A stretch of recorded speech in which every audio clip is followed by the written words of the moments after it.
Hey everyone, welcome back. Before I start playing this next turn, I wanted to go over a recap where we are in the game.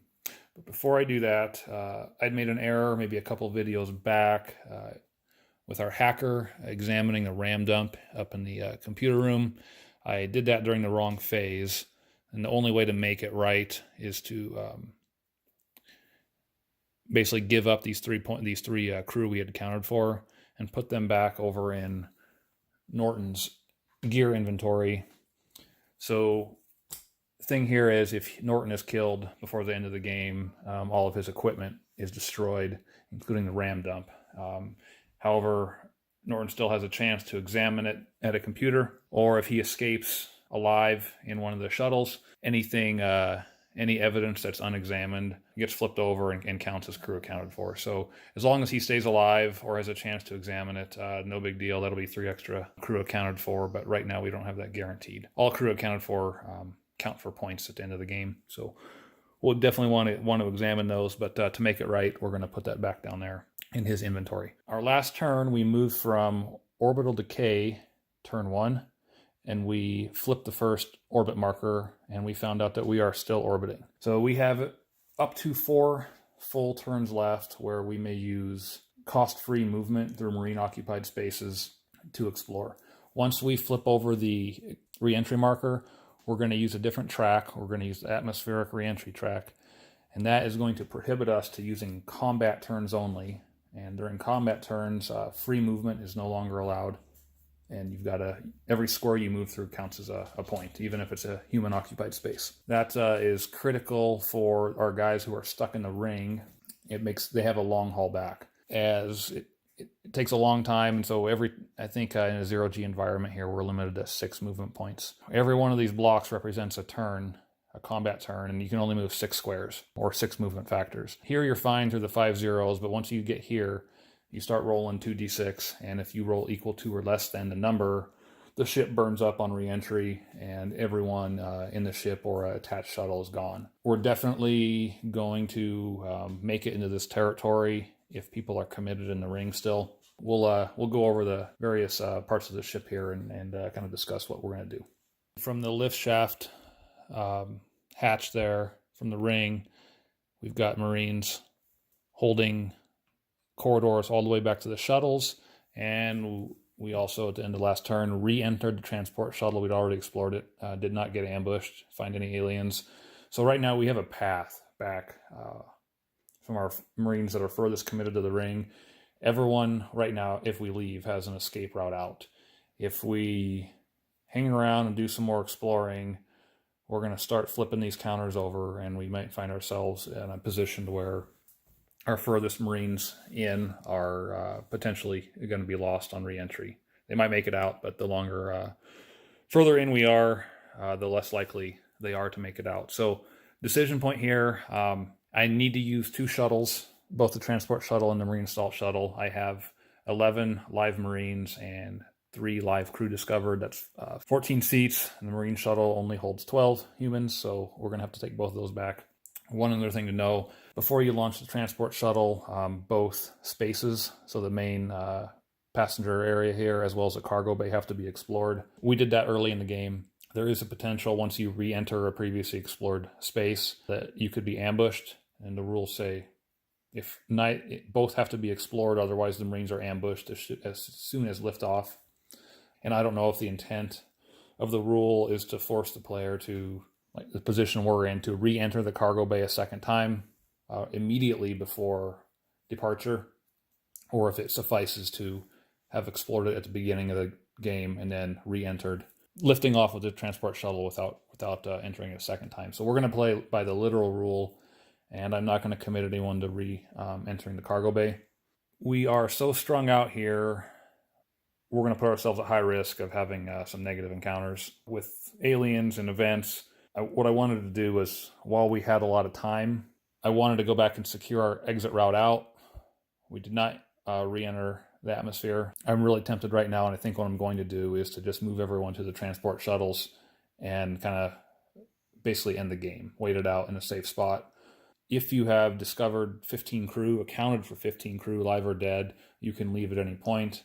if you haven't discovered 15 crew, you're supposed to stay until the ship re-enters the atmosphere. But like I said, I think kind of a risk to benefit analysis here. I'm probably going to have everyone head out. But before we do that, I just wanted to go back to the ring here and kind of illustrate how much we've explored. So we have explored everything up here in this life support computer room area. The central corridor has largely been explored except for the storage areas, and this kind of southwest section here with the machine shop and med lab, that's largely been explored except for the storage area off the biolab. And we just entered the wardroom galley up here last turn, but I've basically got 2 humans per space all the way back to the shuttles. And so we're either going to have to split people off as Marines off as individuals and cover some more ground. It's going to take 2 turns to explore any new rooms, and it's not worth it to me. So we'll count up our score here so we have and see where we're at before we make a final decision. So I've got 3 live crew at this time. They're worth 8 points each, so we've got 24. If Norton escapes, we'll have a total of 7 dead crew accounted for at 3 points each, so 21 there. And that puts us at 45.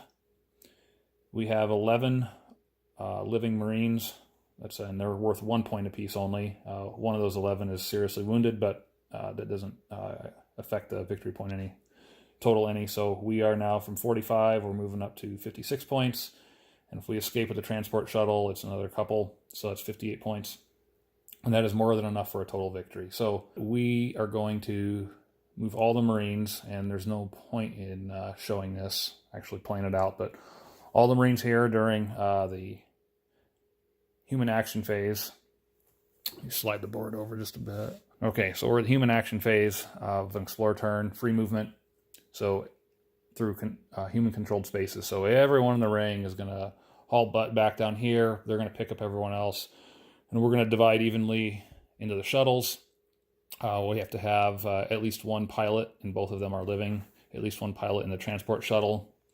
So we do that, and that is the end of the human action phase. We'll imagine all 14 humans are in between both of those shuttles.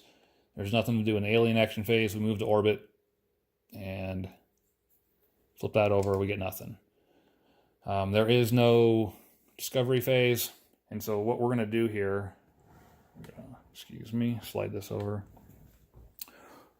We're basically going to, this is kind of cheesy, but we're going to go through this and flip it over, and I've already kind of played this out, and of all things, our reentry timer was at the best possible place for us. So that's basically game over. I wanted to be conservative, like I said, and secure our victory. So we could have ended up getting a few extra turns out of that and maybe got gobbled up some more points, but we would have been pushing luck, and good chance we would have had some abductions or fatalities. So that's the end of the game. Since our Marines made it back, we'll just officially, Norton made it back alive with his ram dump. We'll put that in the crew accounted for box over there. Kind of a recap of the game and my thoughts on it. So this game, we were very fortunate. We had 1 fatality early in the game among the Marines, 1 serious wound shortly thereafter, but we were really fortunate as we rolled up for encounters, entering new spaces and corridors.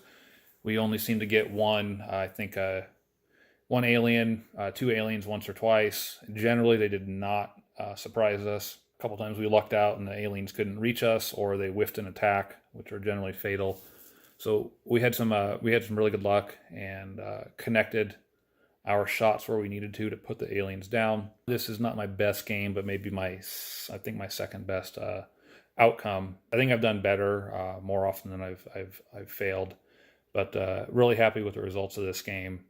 Okay, so things I would have done differently, and I relayed this in an earlier video, but I explored the drive room, and I probably wouldn't do that. Generally speaking, I think I did it here for a thematic purpose for the video, but per the rules, if you miss a shot, the engines are basically going to take damage, and I can't remember exactly. It's a pretty bad consequence, but game debilitating. So I probably wouldn't have actually put any Marines there in the drive room.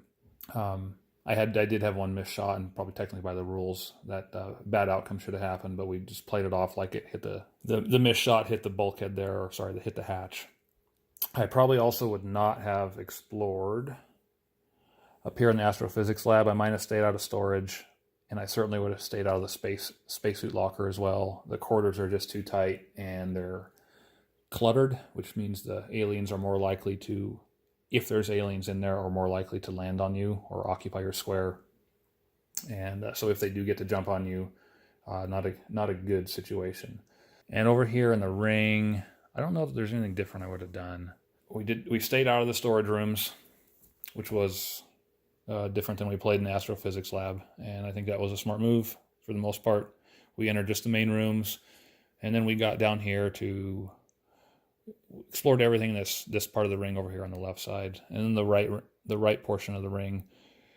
We had a bunch of staterooms and bathrooms and lounges to go through, and they're real tight quarters, and we were kind of running out of time and running out of people to hold all the ground we'd covered. So I like the way I explored it. I think that's probably one of the safer and most productive routes.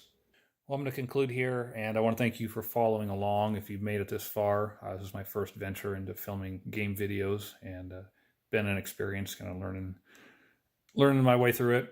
This series, it did take on more of a instructional flavor than I had originally intended. Originally, kind of just intended to quickly tell a story, and but I couldn't help myself as far when it came to instructing, and I had to break out little rules here and there and explain why I was doing and how things work. So hopefully that was valuable to some of you. Let's see, I really love this game. I rated it a 10. One of my favorite games. I think it does a lot of things for me. It does them right, and it gives me the experience I'm looking for. One, if you're a natural wargamer, or if you can handle war games, have an interest in them, it might work for you. If you're good with complex rules, or if you can, the rule book it's sufficient. It's got all the information you need, which is a good credit to it, because a lot of rule books anymore it seems like they don't. It has all the information you need, but I think that the layout and design, it doesn't lend itself to easy learning. And along that vein, there's a couple of concepts in the game I think that are unique to this title, fairly unique anyway, and they're difficult for me to wrap my mind around, particularly the two different types of turns, the combat turn, the explore turn, and they each affect these 4 phases differently. And then you have numerous actions that can be done, but some are not available on a given phase depending on the turn. Others are available. Some are available on a different phase depending on the turn.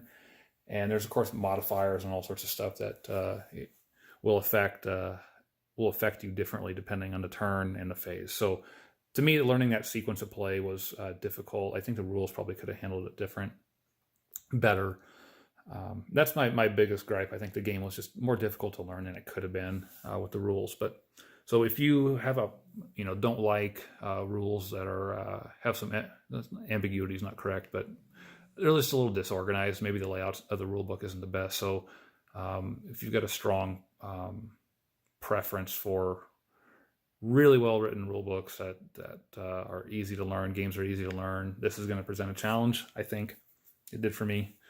And that's my biggest negative with the game. It was just hard to learn. I think it'll be off-putting for quite a few people who are maybe interested in the theme, but don't like the hard to learn games. Okay, so if you are a big sci-fi person, you like sci-fi games, you like tactical combat, you love the movie Aliens, number 2, with all the colonial space marines there, and Newt, this is probably the game for you. Let's see, if you, obviously, so if you don't like tactical games, if you're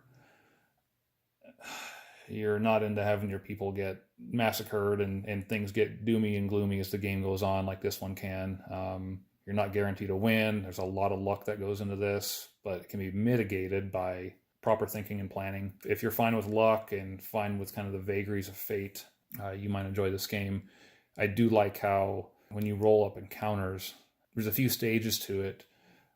First, when you move into a new space, you'll roll dice to see if an encounter happens and how many counters you draw. Then you draw the counters.